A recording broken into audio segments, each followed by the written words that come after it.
Starting in 5, Marissa. There we go. Hi, everyone. April Jackson here. So happy to be with you guys. Wes is not in his usual spot, a little space motif behind him. And I'm actually not in my usual spot. We've been home for so long now. That's kind of true. We're outside, we're playing. So I am in the Open Up Studios in Pittsburgh, Pennsylvania, actually in a town called Lawrenceville, which Sagdrina is our guest. Sagdrina Jalal, yes. And Sagdrina and I have known each other for so long. Oh, we met in Lawrenceville, Georgia. So Right. we're really, really excited to have you all here. Sadrina Jalal is our guest, and she is out of Atlanta, Georgia. And we would be so happy if you guys would indulge us for a moment. Wes and I are going to share a little poem, which some of you may have heard when you were on with us. Was it last month or it was the month before last? Time just keeps going. Yes, We it want to does. share a little I am, and then we put Sadrina on the spot. She's so good and flexible that it will be a segue into her introducing herself personally and then sharing what she does. So Definitely. I shall begin. This is the I Am poem, which is adapted from Aida Cuadrado Bosso, which she is a powerhouse, beautiful woman, Puerto Ricana American out of Michigan. And we will put that link up for you guys so you could go to Calling It Up and share. But I am the descendant of escaped slave Vesta Butler. I am the descendant of Lillian, Bennett, Olga, and William through Gail and Bill. Strong women, strong men. Alabama and Kentucky run in my veins, but I'm the sweet smell of the California breeze, the ocean breeze where we landed. I'm the smell of homemade cookies coming out of the kitchen. I am the sound of laughter, of jazz, of conscious rap music, of the ocean waves. I am from Venice Boulevard and Crenshaw Boulevard, where they intersect Los Angeles. I am from Atlanta and now Pittsburgh. I know that our most important asset is us as human beings, essential to being worthy of all humanity. I know that when we are fully in ourselves, we are empowered, we are strong, we are beautiful, we are of strength, we are of courage. I know this to be true. I dream of a world of peace. I bring with me compassion, belief. I bring with me love. I hear the sounds of nature. I hear the sounds of love. I hear the sounds of the breeze that speaks so organically to what is real in life. I stand for love and freedom. I have to try. I have to try to continue to raise us up. I am April Nicole. Hey, talk about it. Talk about it. Oh, all right. I'm gonna jump in and do mine. That was great, April. I just want to tell you, I love it. Yeah. See the vibe already. We already setting the tone. I am. Yeah. So I am the descendants of the free men before slavery, the workers in the kitchen, and the visionaries of the Underground Railroad. I am the smell of Rose's hot cakes on the stove and Jetta's sweet potato pie during Thanksgiving. The sound of water flowing down the river with a few hints of urban hip hop mixed with the vibes of Afro beats. I am from the east side of Kansas City, Missouri, where the lights barely shine. I know that black men are learning the power of self love. I dream of unity within the black community. I bring with me a heart full of empathy. I hear Nipsey Hussle's music flowing through the wind. I stand for empowerment within the black community and all that I represent. I try to lead with love and understanding that life is a marathon. We're just going through the laps. I try, I am the representation I couldn't find, Mm. breaker of my own mental restraints, free enough to own my name, Wesley Hamilton. Hey. Yes. Oh, I love it. Thank you for sharing that, Wes. Wow. Satrina, let the spirit move you in any way. My gracious, how do I come after that? Wow, that's so powerful and so beautiful. And I'm excited to sit with that and really, really come up with my I am. But I will say that I am the descendant of civil rights advocate, activist, and attorney Sage Brown. I am a descendant of a decorated soldier, two Purple Hearts. I am the descendant of an educator. I am the descendant of a domestic worker. I am the descendant of a sex worker. I am the descendant of so many incredible women who found a way out of no way, who created opportunities for their families, through their communities, and built legacy for me and my children. I am a mom of three incredible and creative children who feel very comfortable moving through this world as they see fit. I am a lover of all things Southern, macaroni and cheese, sweet potato pie, pralines. I am a friend. I am a sister. I am a lover. I am a fighter. I am Sagdrina Jalal. Yes, thank you for sharing that, Sagdrina. I'm going to share the template with you, Sagdrina, so that you can see it. And I would love if you want to like formally write it out and you would allow us to share it. I would love to be able to share that. But I'm so happy that you just introduced yourself and your power to everyone because I've known this. And yeah, you've definitely spoken truth. And I appreciate hearing all of that. Yes, thank you. Thank you for that. Absolutely. You know, it's just the power that we can speak into ourselves. And we learned that when we heard it the first time. And at least for me, I feel like it's necessary for us to make sure that we speak those things and understand where we come from, understand the fight of so many, and understand the legacy that we're creating now, right? And so, yeah, thank you. Yeah. And that speaks to kind of what we're talking about today.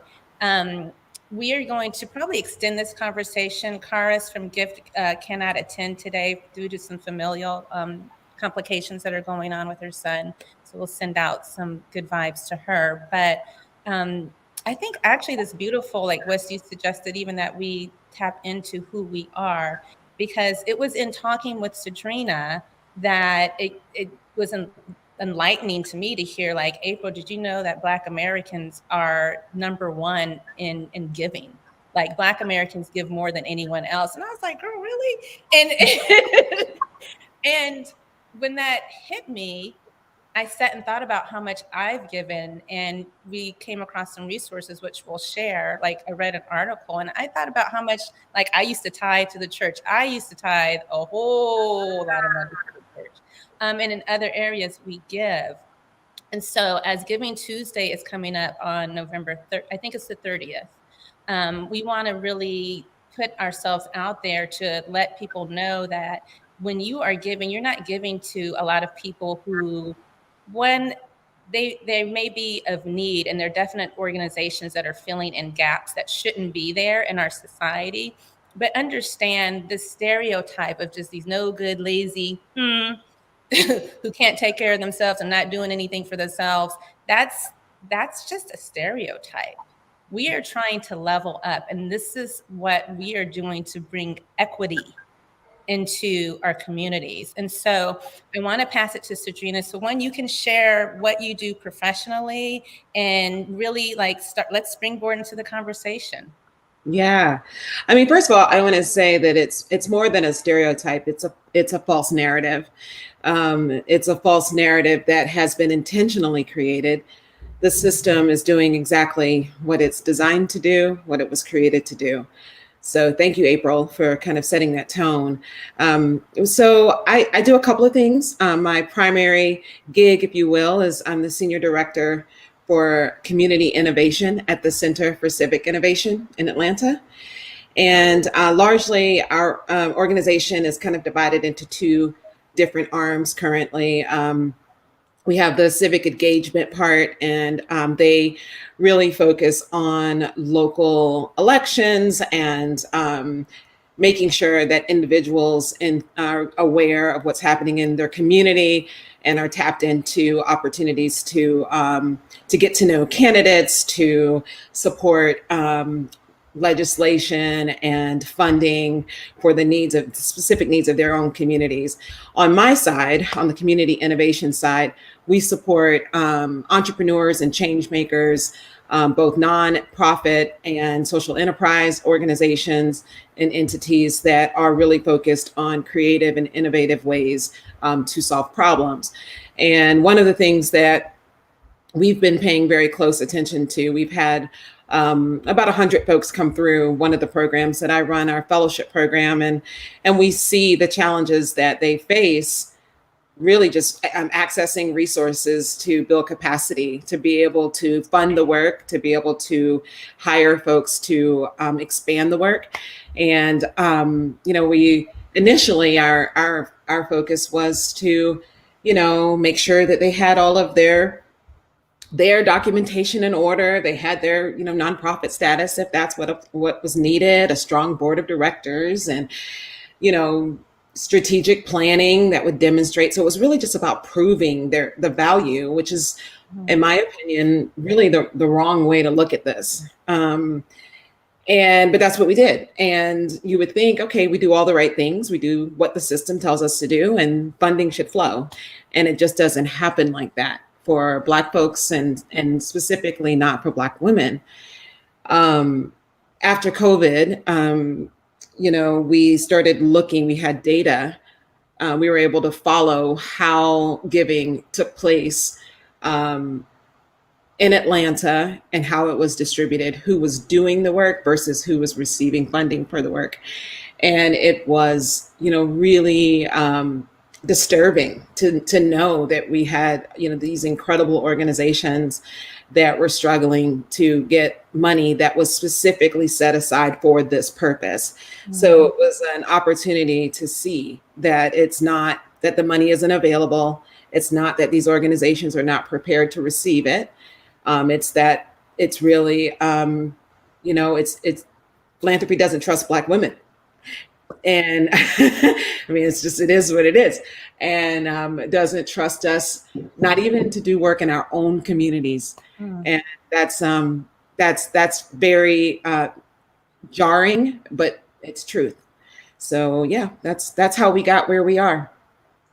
Whew. That felt so heavy. Yeah.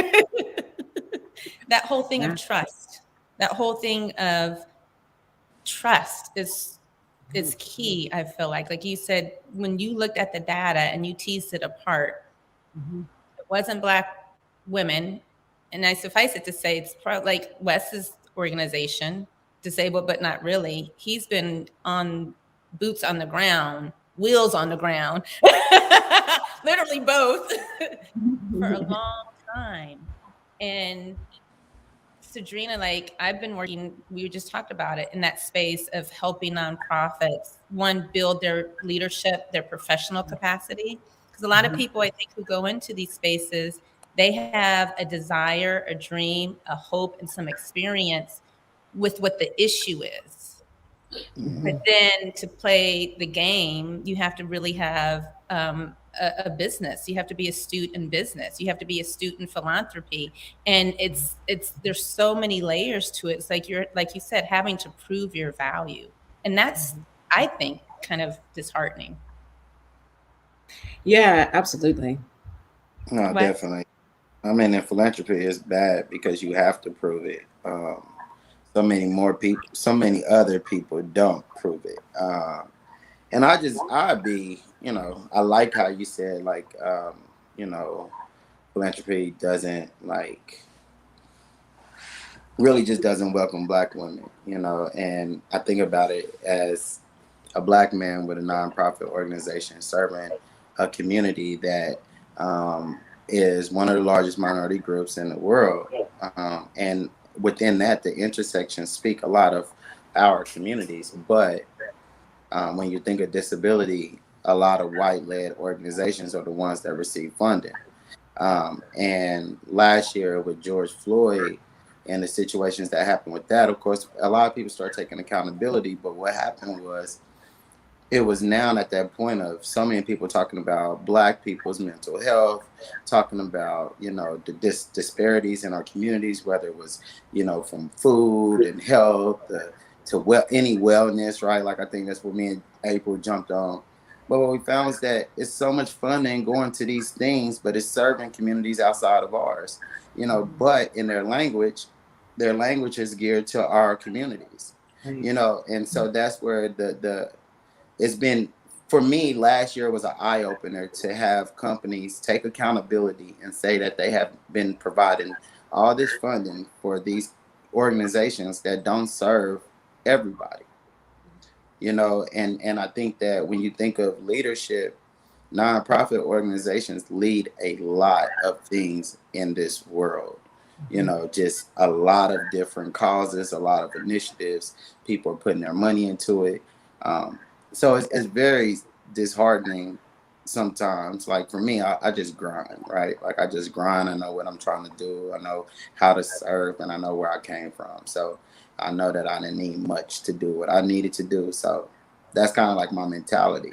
But then it's also at that point where we just, and whoever's listening, just kind of just wanting people to be aware that, we might be the ones that provide the most money or, and support and resources when it comes to giving, as a Black community.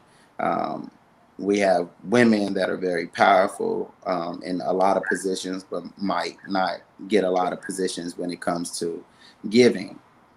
And what I'm getting to is just that we're such a powerful force that if we engage into philanthropy a little bit more, we will actually do more value for our communities. Because there are a lot of organizations right now that are saying that they're bringing value to our communities, but not. They're actually breaking down our communities. It's like, I always tell people, when I think about philanthropy, when I think about disabled, but not really, we haven't went out for a lot of grants and things, but that's because a lot of things are based on a medical and charity model. I don't want people with disabilities to ask for your help the rest of their life. You know what I mean? So my motto is that I'm helping them become more independent, self-sufficient, and being able to own their own life. But the model in society, and of course, when you think of disability, it's a lot of differences within our community. So I'm very particular with the physical disabilities that I'm talking about. But at the same time, the whole model has been created where that there's so much funding going into us supposed to live an independent life or some type of lifestyle. But what's happening is that it's cycling back around, and people are more confined to four walls in their home. The accessibility in society is not there. So there's a lot of funding going into the development of people trying to be rehab or whatever. There's not enough funding going into the barriers in society, right? So then you go back and then you put people back in a hole. And it's the same way with Black people and organizations. And you're saying you're serving these communities, but you're scared to go into them. So I just wanted to add that because, we want to, because it is, for anyone watching, this is what we do. This is what we love. But just be understanding that these are the things that we see, and these are the changes that we're wanting to make too. So I just wanted to kind of throw that out, and y'all can kind of add into that. But yeah. There's a comment on there is a disconnect. And Sagdrina, when you guys did your research and when you're also just having discussions around it, where do you see the disconnect? Mm-hmm. Yeah. So first of all, the research in and of itself, I think I want people to understand was and remains very trauma inducing, because it's so much research that indicates the imbalance of power, and again, the intentionality around that. What we learned, and so let me just share that we started digging into this in October, really maybe June, July of 2020. Again, as we saw funding come out from the pandemic, but we just kept going deeper and deeper. We initially had a conversation with Black women who work in philanthropy. So they work because we were like, first of all, we know that there's representation in these funding institutions, but representation meaning that there are Black women that work in these spaces. Why are they not feeling empowered, to really be able to give this money out? So that was the first layer of conversation, is understanding that a lot of times, their positions are performative and they don't really have power to, execute and move dollars around. The other thing that we realized is that similarly, when it comes to the organizational structure in some of these nonprofits, very rarely do you have a Black executive director who started an organization that is able to amass a board of directors that is out fundraising and speaking and working on behalf of the organization. And that's really what is necessary to build, is those relationships. It's that networking, it's knowing people. You can fill out grants. It takes an average of 200 hours to fill out the standard grant application.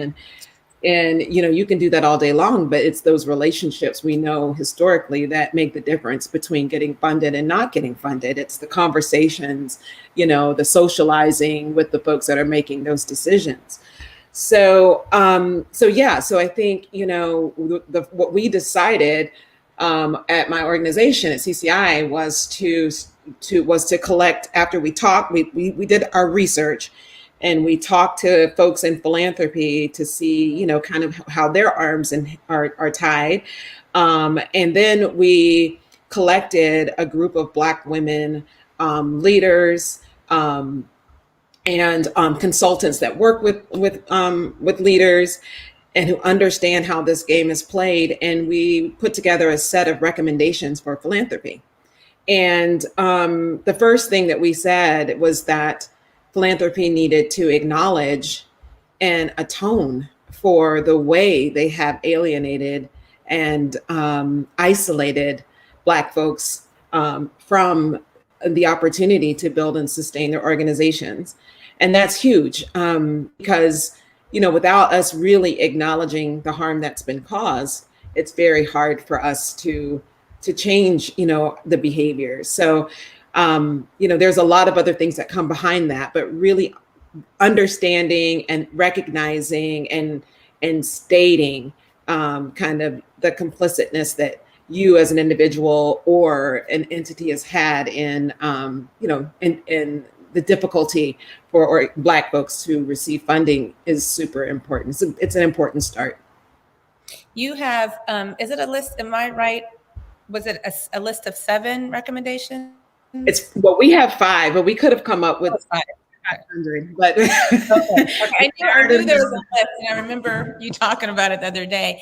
You touched on some real key things that stood out to me. One, building that board, and I've been working with organizations on their board genesis, and this is where I personally see a disconnect. So I have, one group, they're very grassroots. They have this dream, they have this desire to build this organization, but then they're sacrificing themselves. So they're doing all of this work. They're not getting their own value. They're broke, they've suffered mental health. They've argued with each other. There's been so much contention that they're just battle fatigued. And so then they're like, I just have to get a job. Then 2, they want to serve the community. And so they want to bring people on who are affluent, who have good networking skills, good fundraising skills. But then there's a disconnect because they don't understand or recognize what the needs are in the community. They don't identify with the community. And I've had some people, they're working with a white male who's older and rich, and yet they're working in an urban setting, and they're kind of the in between. So they come from these urban settings, they've been educated, and so now they are working, but then they were headbutting with this main funder. And so they're trying to bring people onto their board to help serve the community that they're working with. But then those persons might not have the networking skills. It's a talent to go out and talk with people and hobnob and network and build relationships. So I think thanks for that. That's a good disconnect. No, I just want to kind of share this because, if people don't know, when I started my nonprofit, when I started this when I did in the hospital bed, literally changed the trajectory of my life, had 6 weeks to heal, started this nonprofit, wasn't aware of it. I'm a big avid reader. I talk about reading all the time. My very first audio book I had was How to Start a Nonprofit, right? Like I literally went in to self-teach myself on the things that I needed to do that brought value. I guess my point is just that going through those processes, right? Like going through like developing and not knowing. I remember the moment I said, I gotta go out to my city and let them know that what I believe in is real. And I found myself, I'm from the streets, I get shot, I'm paralyzed. I'm literally still battling the old me, but trying to make a difference in life and to other people. But going into those rooms, it was very uncomfortable trying to share a vision when people had their own perception of me already. Mm-hmm. And so it was like, of course, I still pushed through and we've made some amazing accomplishments, right? But at the same time, it was very intimidating for me to come in and want to serve and tell people I'm trying to serve when they thought I needed the person that needed the service. Mm. Oh, you know what I mean? Powerful right there.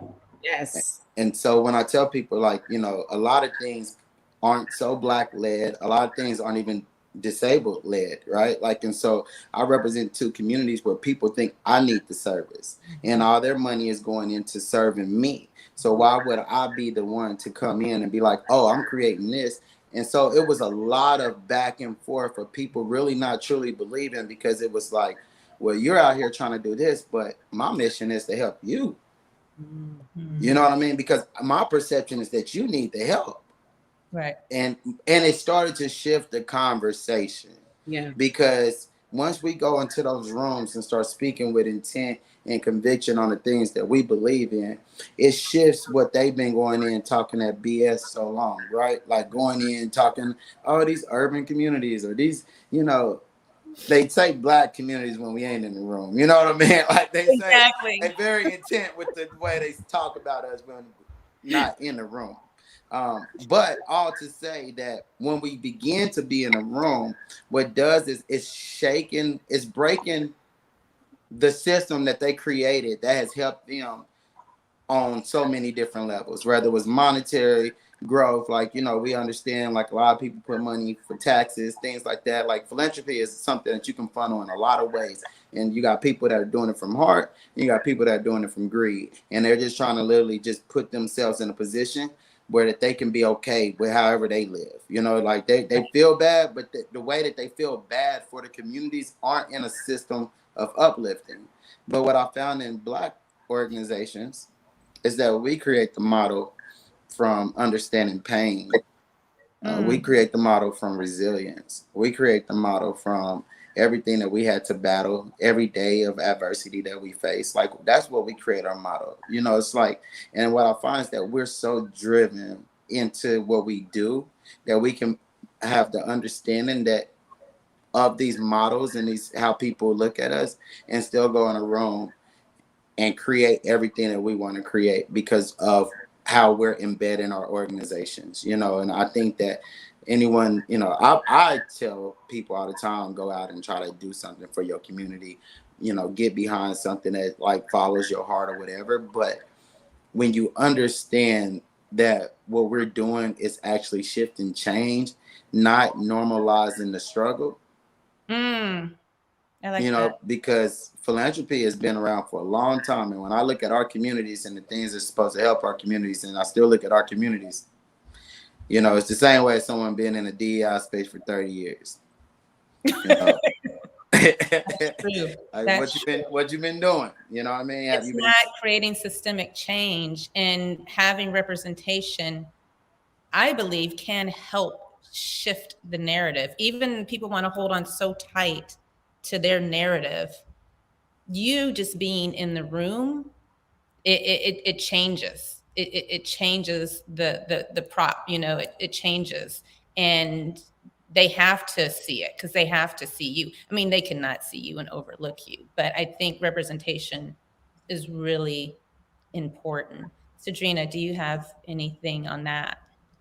Yeah, I think representation is important, but we have to be very careful that it's not, like I said earlier, just strictly performative. That we don't just have that we have the right representation, number one, and that we have folks that are not just black and brown, but actually have a connection directly to the community and are positioned to support the work in an authentic way, but also in a way that supports building capacity. So, it's the shift of power that is important just as much as the actual representation.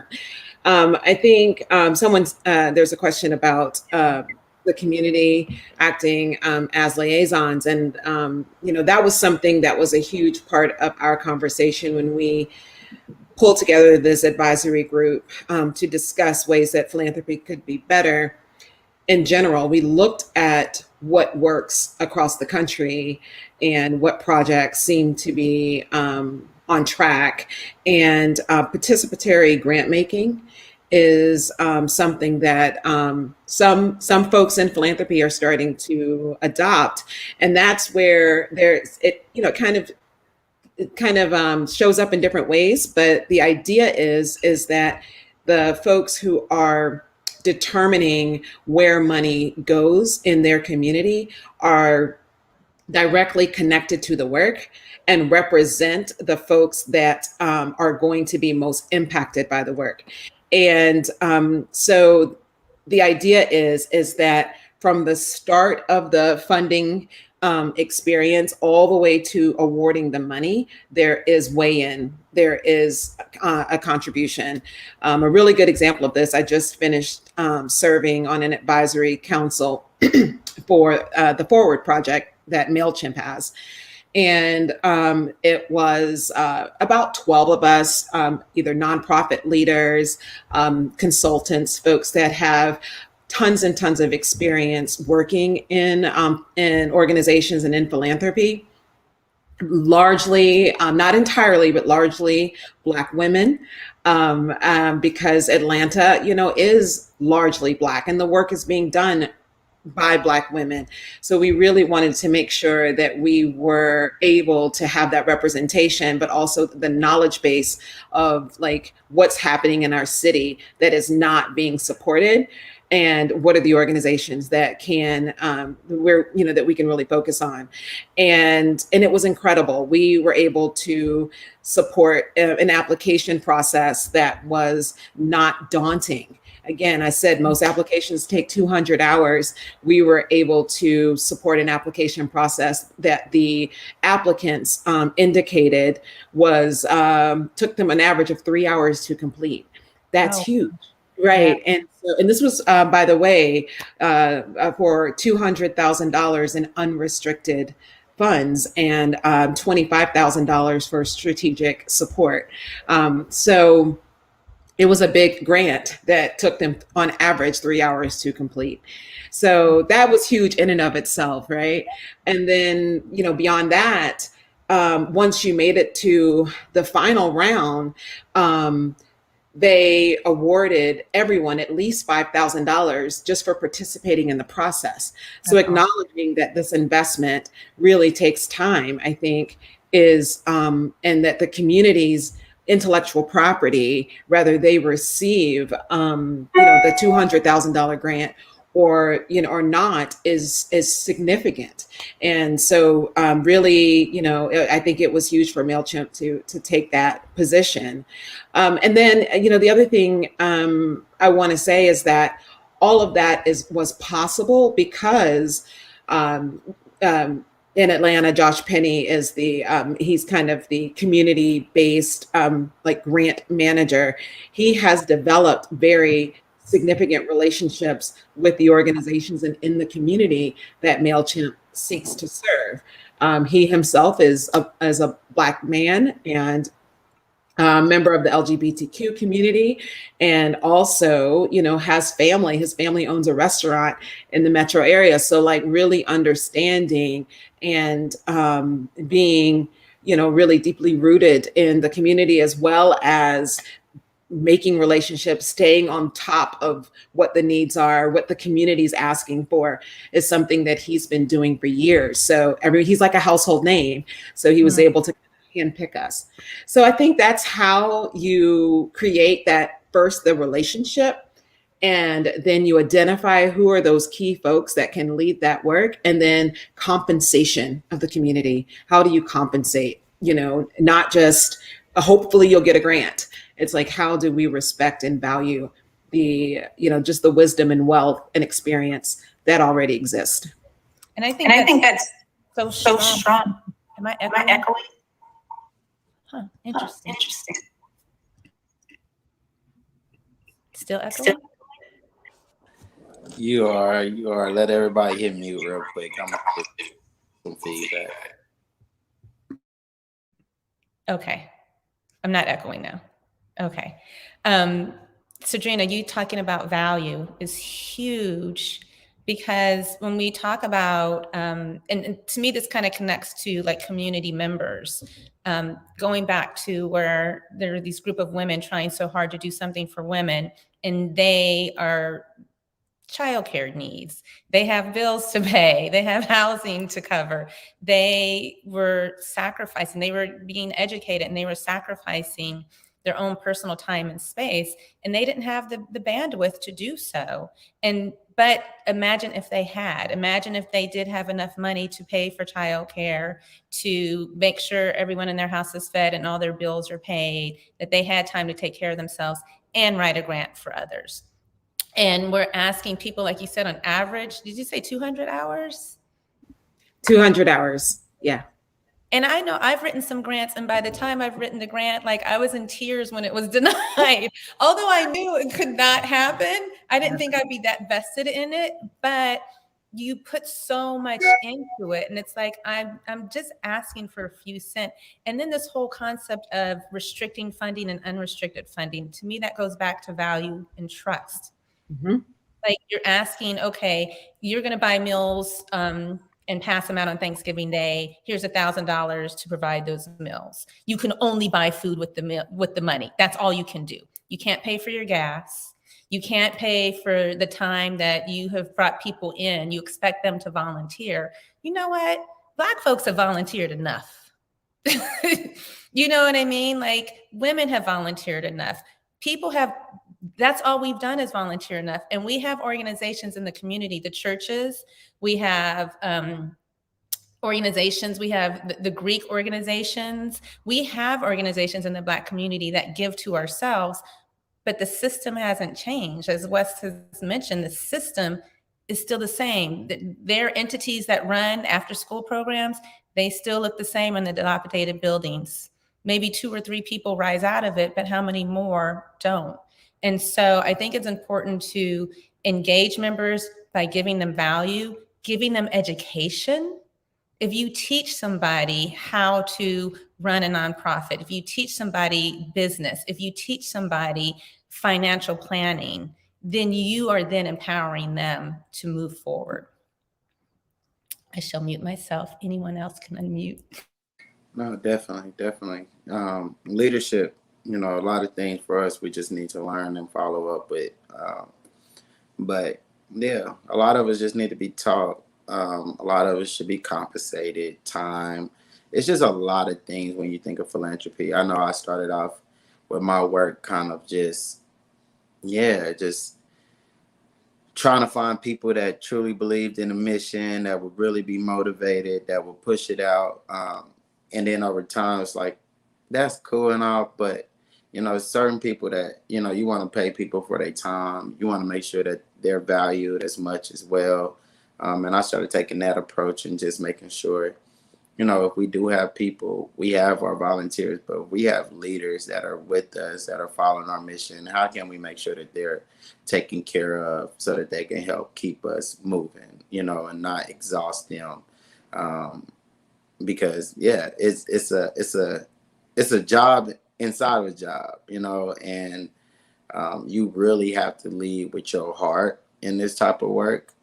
And kind of and see how you can bring value to people all around, not just the people you're serving, but also even the people that's helping you, and I think that if that's what I was getting earlier, was just, those hours of commitment, those hours of time. Like, I feel you, April. We haven't went for grants like that. We're just, I'm learning more about grants and stuff, but just like probably most Black organizations and things, we just, once we find out about them, we tap in. But I've been denied, from some that I just knew that we just aligned so well with. And I know what that time felt like. But here's the kicker. Some of the ones that I would say we haven't went for a lot of grants. So there's only a few major grants we've applied for. Those are the same companies that were very transparent with me in the last year to let me know that most of their funding went to white-led organizations, and it was by choice. And so those two denials that we got that probably crippled us, messed us up, had us emotionally like, man, I know I lied. It made a lot of sense with their transparency. But then, okay, because I add that, what does that do for us as a community, right? Like, that's where we got to be resilient and strong-holded and everything, because like April said, it might have broke our heart, to not get the grant. But could there have been other things in process behind that grant that didn't make it applicable for you? Like, you could have been the best recipient for that grant, but maybe the person that looked at it was just more judgmental of you, and so when I saw that when I heard the company kind of break, like, we didn't go for that grant this year. They're like, oh, apply for it this year. For what? We did it 2 years in a row. Like, if I'm good, like, I don't want you to now I know I'm going, but yeah, like, now what I found is that people are trying to find all the Black organizations they can to fund. You know what I mean? And what does that do? Like, it can help you move, but what are your input on that? Like, for me, I always want things organically and authentic, right? Like, I never want someone to feel like, oh, I haven't been doing this for so long, here you go, right? Like, no, if it wasn't in your heart and in your mission at the beginning, at least for me, coming from where I come from, I don't want the fake shit. You know what I mean? I just don't want the fake shit. Come meet me me and April had this conversation. Come meet me at my grandma's house and have a conversation with me. And then I know it's not fake, right? Like, come into my community. Let's have this conversation. Let's talk about what we're going to build. Let's talk about how we're going to use your funding, because now you want to come to me. If you're just going to give me something, I'm good. And the only reason why I say that is just because I know directly that the perception for people that I serve is always going to be debilitating by someone's lens. And so when it comes to that, it's like, oh, you're not just bringing in books to educate, right? Like, anyone can bring it. No, we're really trying to shift change. And if you want to be involved in that, you can't, we're wellness led. You can't be sitting out there pushing out, something that's not aligned with us, right? So that's what I mean by that. It's just that there's a lot of funding coming to organizations. And what would you guys' advice be for people to be mindful of what aligns with them and what don't, because of the things that happened last year? Yeah. So I think it's important, especially now, for all the reasons you just expressed, it's important to establish the values of your organization. I mean, sometimes we are so busy just doing the work, trying to get it done. But I think taking a moment of pause and like really organizing, what is the mission? What is the goals of the work is super important. And then you can align with other organizations that are doing that work. I mean, there's lots of ways to build capacity. It's everything's about money, but it's also about like, are we doing the work that we seek to do in the most efficient way? Are we partnering and working collaboratively? There's a lot of duplicated efforts. And so I think once you establish your vision and what your goals are, then the first thing is, okay, who else? What are the other Black-led entities that are doing complementary work that we can align, we can be collective, right? And that's a very natural and normal way for Black folks to lead, is that we do work cooperatively together. And when we're thinking and able and feel we have the resources to do so. I think because it is very much in vogue right now to give to Black folks, I just want to be really clear. Like, I feel like we need to take all the money, but just take all the coins, take them. And like, I am unapologetic about that. Take the money. I feel you, April. Just take it, take all the money. What I will say though, alongside, and I put a link to our recommendations that can be shared freely. We also have an opportunity to shift the process, right? And insist that the folks that are lining up with us are intentional about how they are giving money. We are no longer willing to accept your way to give us money. You should feel honored to give us money because you are going to be a part of this change. And so one of the things that we talk a lot about is blind application process, like a non-identifying, like you get an opportunity to see the work that I do, that my impact, but you don't get to identify me as one organization or another organization. That shouldn't really matter. So that's super important to us. The other thing is that we tell grant makers and funders, before you start throwing around money, go and get to know the community. Ask the community, who's doing the work? Who's doing the work? Not just, what is your perception, from, the 10,000 feet level, like, what is your perception of what needs to be done?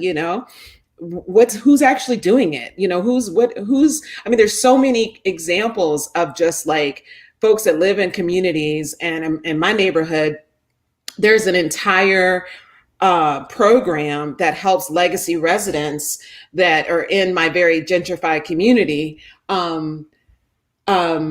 afford and organize their home repairs. So, and that is an organization that was started by folks that live in this neighborhood, have identified folks with the need, have identified contractors who will do the work at little or no cost, depending upon the circumstances, that exists. So when we are talking about giving money, we have spaces where that money can really go.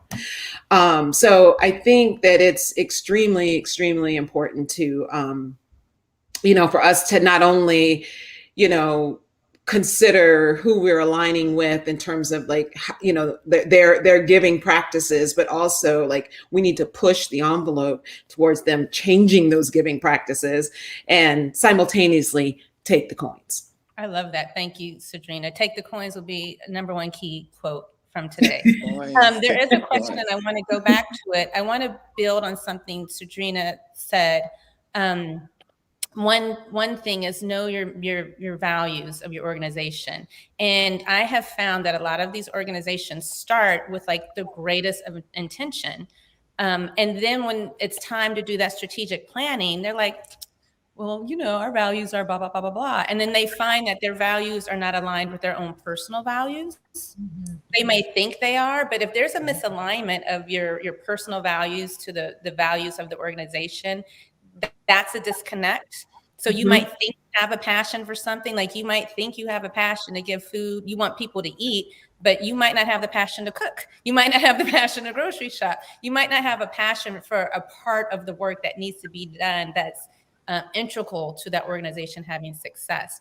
So big companies bring people around culture, and there's a culture within your organization. So to me, that speaks to get educated, reach out to people that are willing to support you. Sagdrina does that.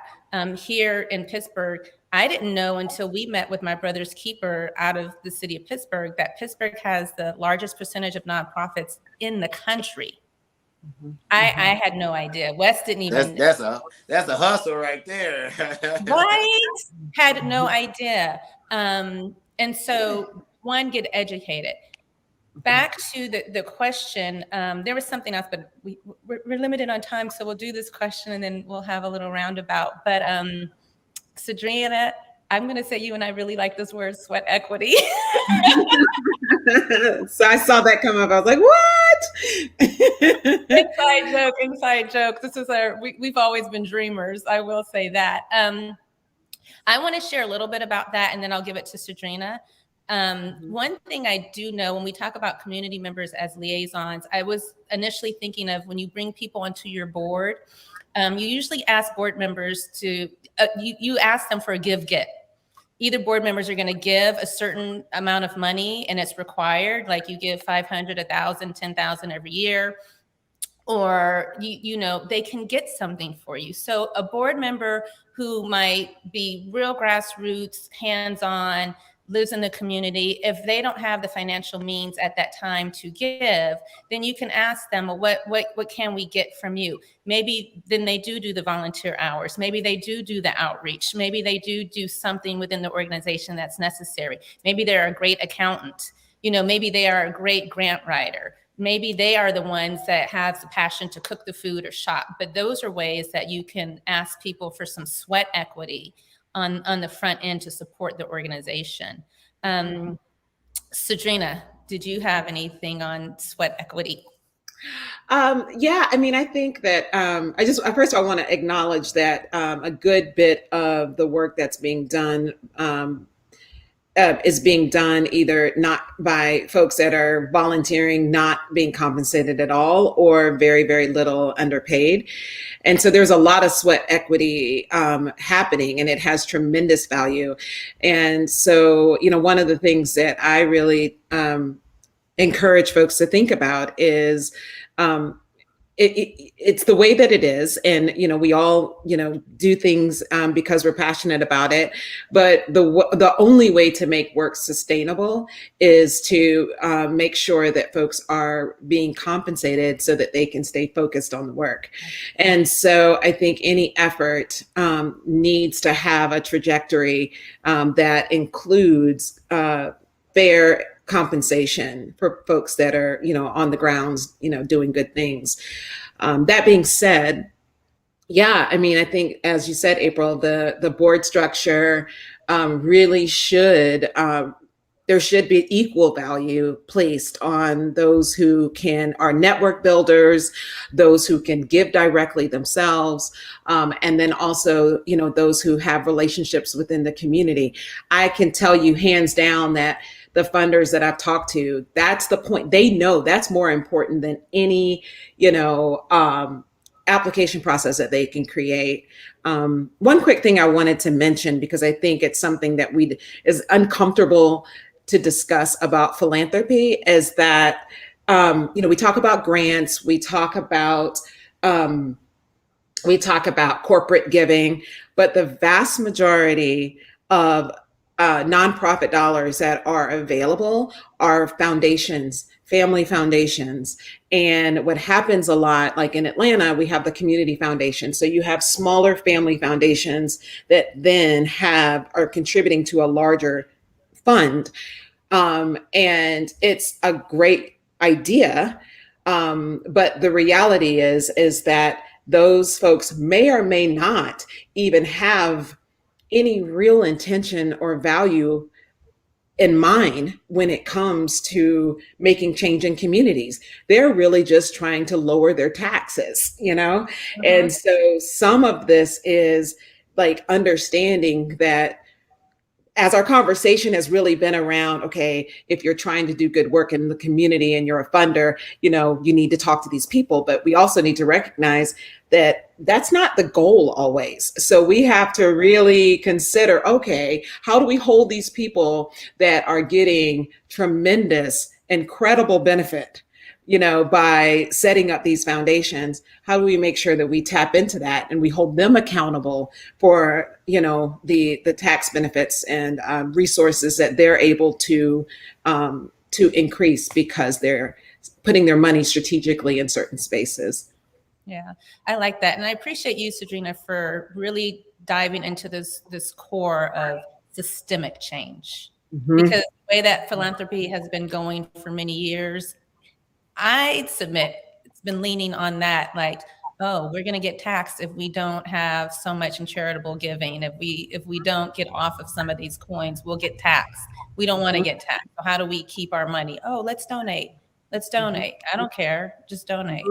Mm-hmm. And so really holding people accountable. And when you said, get your boots on the ground, Wes always says his grandmother's 90, she's in her 90s.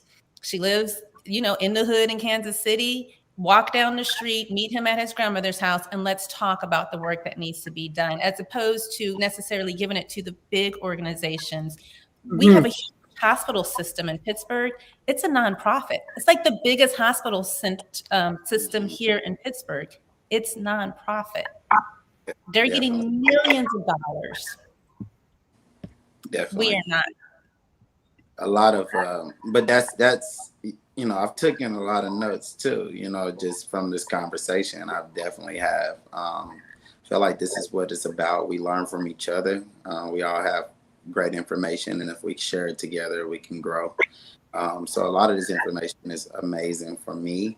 But as just like what April was just saying, there's just so much that we can tap into if we change the perception. Like, of course, like my perception going in, like, yeah, it's their fault. They just eating us up, in a sense. But even through this conversation, my perception has changed. It's like, even just the last few words of holding them accountable. People in my mind, I'm like, oh, people starting these organizations, they doing all this stuff, and they're not really doing the good. But are they not just doing the good because no one's holding them accountable, right? Like, and that's the power. It's like, and then you either cripple an organization or it grows, right? By you holding them accountable. But until someone's held accountable, they can go and take advantage for so long, right? And so that is one of the biggest things I've learned. It's like just going in, seeing what aligns, seeing what people are doing, seeing their mission, seeing those things. And are they doing that, right? And then hold them accountable to those initiatives. And I see so much of like what they're getting in funding and things, like seeing if they're actually serving, are they actually doing the work? And if they're not, then hold them accountable to do the work. And that eventually shifts change. And I know that just from a personal, aspect, but that's what I took from y'all today. It's just that, you go in and get the coins, but you hold on, get the coins, but make sure that you hold people accountable so that they understand that you see their vision and you want to see it through. And that's what I get. I would like to share, Sagdrina posted where she works, civicatlanta.org, their website there. You can find her on the website. And if you like to connect with her, you can connect with her via there. I put in Disabled But Not Really, which is Wes's nonprofit. And then Wes and I have collaborated together, and we have our open spaces with Open Up Pittsburgh. So we put the link there. Feel free on Giving Tuesday to do your process of philanthropy and support us, because we are really trying to do the work to uplift others and uplift ourselves. Education is key. I'm also going to put in a link. Boom. Sagdrina curated a Spotify playlist. Yes. It's called Inequality in Philanthropy. It is quite a good playlist. Sagdrina, learn how to delegate people, learn how to take care of your business and have a community help you. So her name isn't on the playlist, but she helped curate, the list, and there are over 50 songs. Empower yourself, you guys, and educate yourselves. And you know what? use your resources. Like, Sagdrina is a wealth of knowledge. And when we talk about how do you hold people accountable, how do you break systems, how do you walk in this space, learn from those who are walking in this space. Wes has been walking in this space, well, rolling in this space, you know, and I have too, and recognize that we're not a monolith, but we are a reflection of society. You all see the hue of our skin. You see, you know, we're disabled. You see that we have abilities in different ways. We've all been really oppressed in this structure, and we're ready for a big change. So, Gina, do you have any closing words? And then Wes and I will have a quick question after that. I would just encourage folks, definitely give to Black work, and specifically, sounds like the work that you guys are doing through Open Up Pittsburgh needs, just support. And I think that is a very appropriate avenue, so we can continue to have these types of conversations. And just no amount is too small. We've been talking about big philanthropy, but the truth of the matter is, like April, you started this by saying like that Black folks give in terms of we're the largest subgroup of people, we give the most, like in comparison to what we make and what our resources and what we have access to. And so the reality is we're already doing that. But knowing that we can be more intentional, we can drive the way that communities are impacted by making sure that we give directly to Black-led work. We don't have to donate, to a United Way. That's wonderful. They do really great work, but it's not necessary, And so I just would really encourage people to just be mindful of their giving, and if you have match opportunities at your companies, it's another way to really get involved in the conversation and help lead what your organization or your entity is doing. And as far as giving is concerned, say, hey, we've got this really great org that we want our company to follow. Open Up Pittsburgh. Let's start a campaign within a match campaign within our company, so that the work can be supported. I like that. That's an idea. That's a good idea. And we all have a voice. Like, I think it speaks to like you having a voice. You might think you're a cog in the wheel at whatever company you work at, but you know what? You have a voice. You have your interests. You know what you hope and see, you want to see in the community. So yeah, right. That's how you hold people accountable.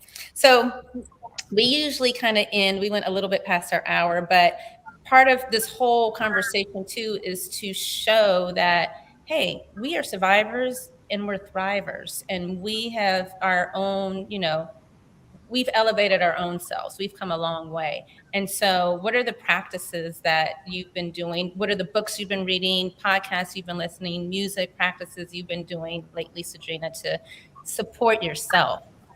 Oh, wow.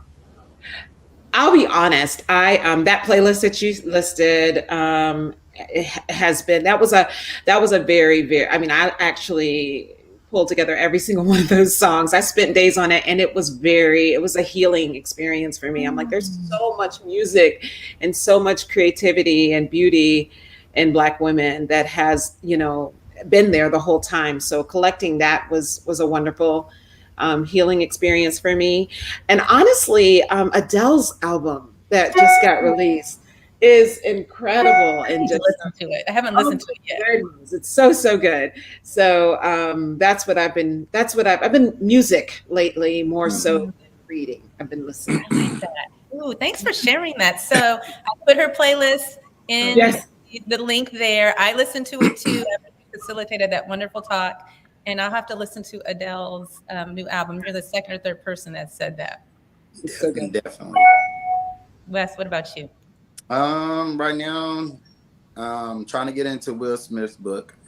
All right. I know that I said trying to. Yes, you did. I keyed in on that.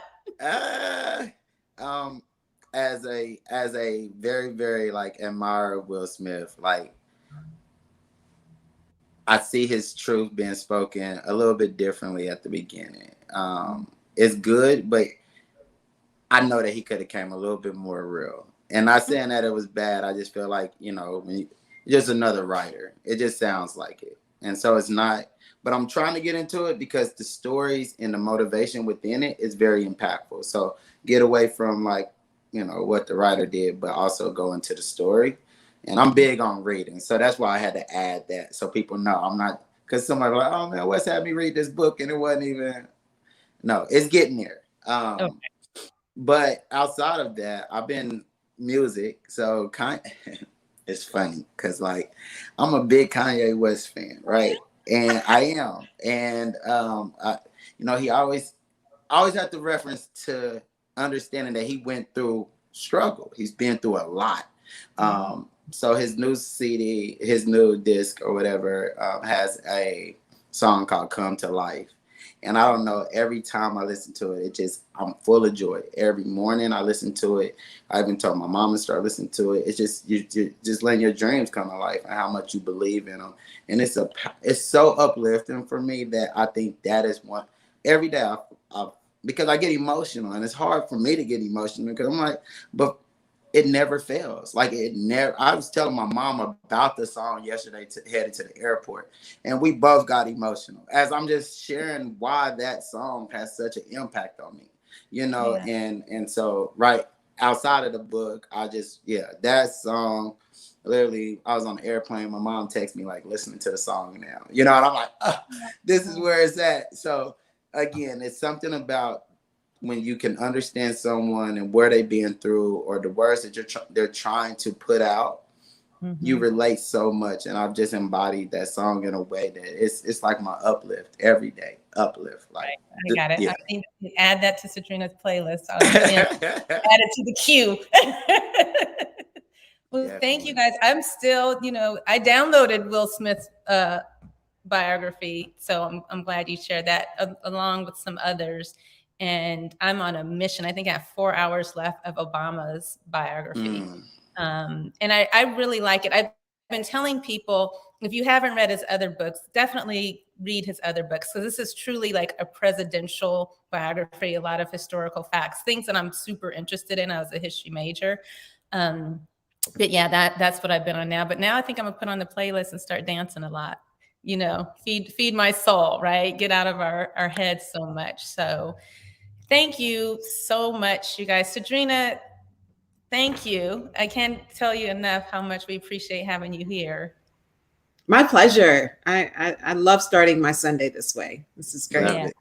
Yeah, that's what we kind of want, a little Soul Sunday. So we've shared with you guys where you can connect with her. News, Wes and I have a newsletter that's going to start coming out. If you're interested in being on that list, let us know. Thank you to our friends who chatted with us today. We really, really, really appreciate it. And, you know, we got Atlanta in the house. We got Kansas City in the house, but he's actually near the beach somewhere else. Always. Pittsburgh in the house, you know, get some sun for me, you guys, because it's not sunny today. And as always, we appreciate you, April. And You're Amy, welcome. Thank you, Amy. We appreciate you as always. Love. Yes. So have a wonderful week, a wonderful Sunday. I look forward to forwarding the conversation.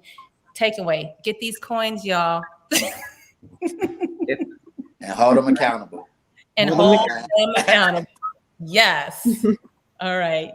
Bye, everyone.